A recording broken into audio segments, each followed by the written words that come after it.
সকাল সকাল বাড়ির সমস্ত কাজবাজ করে রেডি হয়ে দিলাম। বন্ধুরা, welcome back to my channel. তোমরা সবাই কেমন আছো? আশা করছি সকলে ভালো আছো, সুস্থ আছো। আমি এবং আমার পরিবারের সবাই ভালো আছে, সুস্থ আছে। তো আজকে কি এখন রেডি হয়ে গেছি, তো কোথায় যাচ্ছি চলো। আজকে হাতে দুটো বাজে।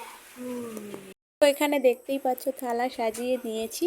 তো কিসের জন্য, তো সবটাই তোমাদেরকে বলবো, তো আমার সাথে থাকো, পুরো ভিডিওটা দেখো। আমি প্রিয়াঙ্কা, তোমরা দেখছো আমার আরও একটা নতুন ব্লগ।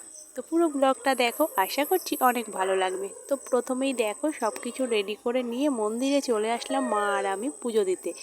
আজ বারটা ছিল মঙ্গলবার, বিপত্তারিণীর ব্রত। তো সেই মতোই ব্রত রেখেছি আমি, আমার মা ও আমাদের এখানে অনেক মানে মানুষে রেখেছে ব্রতটা। তো পুজো দিতে চলে এসেছি মায়ের মন্দিরে। প্রথমে ঠাকুরমশাই আসলেন, এসে মায়ের মন্দিরে পুজো করলেন।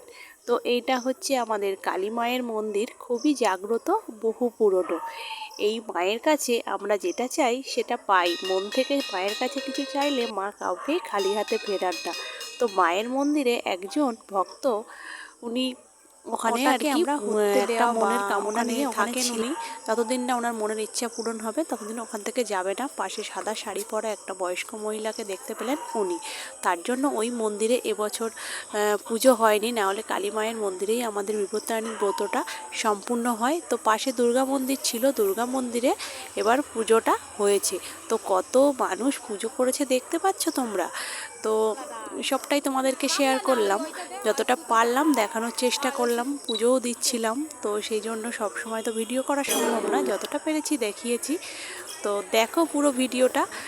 আর এক এক করে পুজো সম্পূর্ণ করে সবাই হাতে ধাগা বাঁধছিল, যেটা আমরা বিপত্তারিণী পুজো করলে যেটা সবথেকে মেন, হাতে ধাগা বাঁধাটা, সেটাই বাঁধা হচ্ছিল, সবাই বাঁধছিল। তো আমরা পুজো করে নেওয়ার পরে আবার অনেকজন বাকি ছিল, তারা আবার পুজো করলো। তো প্রচুর পুরো গ্রামের মানুষ সবাই পুজো করে, ব্রতটা করে। তার জন্য দেখতে পাচ্ছ বাইরে কতজন বসে আছে, পুজো হয়ে যাওয়ার পরেও ওরা আবার পুজো করবে। তার জন্য সবাই অপেক্ষায় আছে কখন পুজো শেষ হবে, তারপর ওরাও পুজোয় বসবে। তো আমাদের পুজো দেওয়া হয়ে গেছে, সবাই ধাগা বাঁধা হয়ে গেল। এবার দেখতে পাচ্ছ আমি হাতে ধাগাটা বাঁধছি। ধাগা বাঁধা হয়ে গেলে পুজো কমপ্লিট। তো এবার বাড়ির দিকে যাব।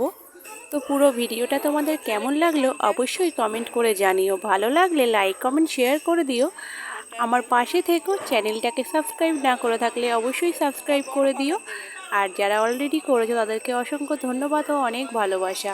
তোমরা সবাই ভালো থেকো, সুস্থ থেকো। টাটা। আবার সবার সাথে দেখা হচ্ছে নতুন ভিডিওর সাথে। টাটা।